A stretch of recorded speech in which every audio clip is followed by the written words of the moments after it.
আমার বাবা গেছে কাজে, আমার আম্মু অন্য একটা পুরুষের লগে শুয়ে আছে। এই খবরটা তো বাবাকে দিতেই হবে।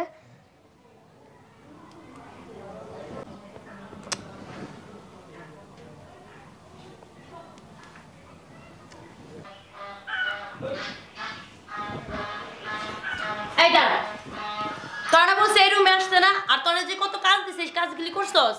আমি তো সব কাজ করে ফেলাইছি। তোমার খালি খাওয়া না? এই তোরা না বলছি এই রুমে আসবি না, আর আসার আগে যে নক করে আসতে সেটা জানিস না? কাজকাম ঠিক মতো করছ না একটাও। হ্যাঁ, কিসের জন্য আসছিস? কথা বলিস না কেন? তোমার এই জায়গায় আসি সপ্তাহে 2-1 দিন একটু কি ভালো একটা সময় কাটানোর জন্য, এনজয় করার জন্য। তা এসে দিয়ে খালি ব্যাঘাত ঘটালাম। একটা পোলা আছে, লক নাই কিছু না, হুটার ঢুকে পড়ে ঘরের ভিতরে। তাই কি হলো? আরে শোনা, এদিকে আসো তো, এসে বসো তো। রাগ করতেছো কেন তুমি বলো তো? আরো কাছে আসো না। দেখো, ওরে অনেক বুঝাইছি যে তুমি যখন আসবা ও যেন না আসে, ও এটা বুঝেই না। এই তুই এখানে দাঁড়ায় রেছিস কেন? যাস না কেন? যাই হোক, তা আসছি, কি করার কিছু করার নাই। আমি বুঝতে পারছি তোমার অনেক ঘুম আসছিল, ঘুমটা তোমার নষ্ট হয়েছে না? রাগ করো না শোনো, তুমি আবার ঘুমাইবা, সমস্যা কি? শোনো, তুমি রাগ করো না, ওর ব্যবস্থা নিতেছে আমি। এই তুই এখানে দাঁড়ায় রেছিস কেন? যা ঘরে দাঁড়া দে, যা। আসো।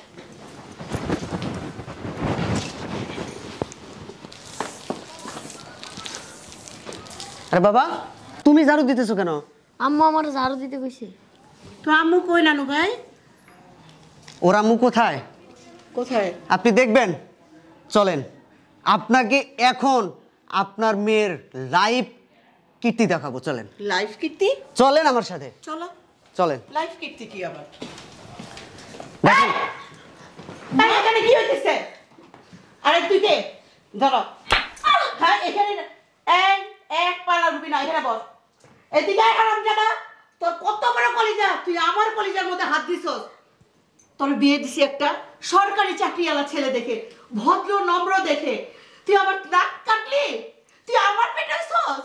হ্যাঁ আম্মু, আমার খবরদার, বাপ ছাড়া বড় করছি আমি, চাকরি করে কষ্ট করে বিন্দু বিন্দু করে তোকে বড় করছি, বিয়ে দিছি, এই ছেলেকে আমি চাকরিও দিছি, আর তুই এই নষ্ট পুষ্টি করতে?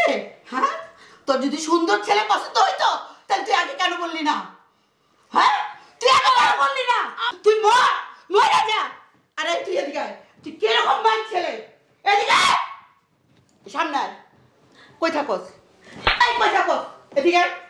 কই থাকস? যাবি না, কোথাও যাবি না। কোথায় থাকস? তো জিজ্ঞেস করছি কোথায় থাকস? তুই আমার মেয়ের সাথে বিয়েছে জানোস না? জানোস? আমার মেয়ের বিয়েছে জানোস? তো তোর এত বড় আসপত্তা কিভাবে হইছে? আমার মেয়ের জামাই বেডরুমে তুই আইসা এখানে নষ্টি বষ্টি করতেছ? তোরা তোর সাহস কে দিছে? তোর কিরকম বাপা জন্ম দিছে আমি চিন্তা করতে পারি না।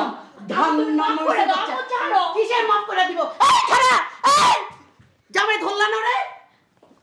তুমি আসলে বোকা একটা ছেলে, তুমি আসলে বেশি সরল সোজা বলে এই ঘটনা ঘটাতে পারছে। অন্য জামাইরা হইলে না কাইটা কুচি কুচি করতো, আমি তো এখন কেটে ফেলবো। কি তো কি মাপ চাইতেছিস তুই? কোন মুখ তোর? এই মুখটা দিয়ে কোন কিভাবে মাপ চাচ্ছিস তুই? এরকম কলঙ্কিত একটা মানুষ, তুই কি মাপ চাবি বল? কি বলবি?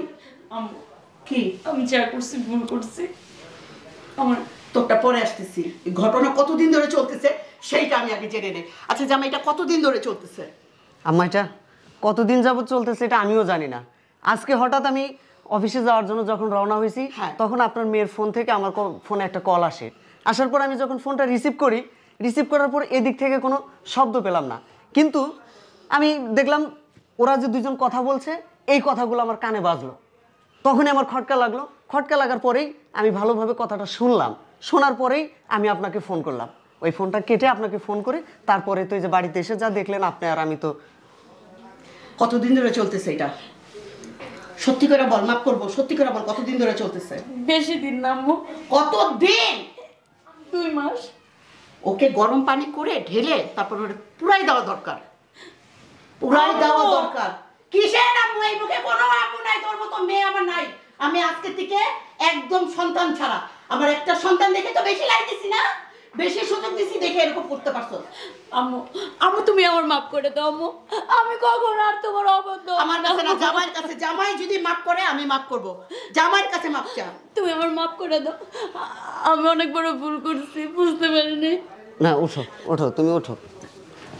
দেখ এইবার দেখ, রূপে কোনো কাজ হয় না, গুণে কাজ হয়। যা হোক। এই যে চেহারা সুন্দর না, কিন্তু তার মন কত সুন্দর, মাফ করে দিছে। তার হৃদয় কত বড়।